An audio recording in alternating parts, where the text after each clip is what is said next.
یوں سمجھیے 610 عیسوی میں وحی کا آغاز ہوا، تو لگ بھگ 620 عیسوی کو حضور نے عام الحزن،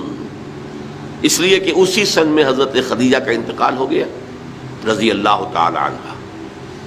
گھر میں دل جوئی کرنے والی ایک وفادار، وفاشار، محبت کرنے والی اہلیہ زوجہ محترمہ تھی، اب وہ بھی نہ رہی۔ ظاہر ہے کہ باہر سے آدمی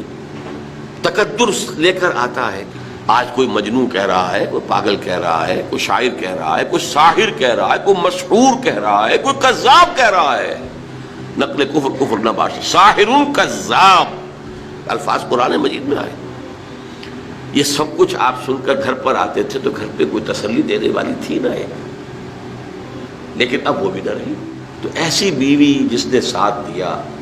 میں اگر اس موضوع پر چونکہ میرے کچھ خاص احساسات ہیں اس میں وہ بیان کروں گا تو پھر بہت وقت نکل جائے گا کہ حضرت خدیجہ رضی اللہ تعالیٰ عنہ کا کیا مقام تھا، جسے ہم میں سے اکثر نہیں جانتے۔ حضرت خدیجہ جو الصدیقۃ الکبریٰ ہیں، ان کے نام کے ساتھ کبریٰ اس لیے جمع ہوا ہے، صدیق اکبر، الصدیق الاکبر ہے حضرت ابو بکر رضی اللہ تعالیٰ عنہ، الصدیقۃ الکبریٰ، جیسے حضرت مریم کے بارے میں آتا ہے قرآن میں کان امہ صدیقہ، تو اس امت کی الصدیقۃ الکبریٰ حضرت خدیجہ رضی اللہ تعالیٰ عنہ۔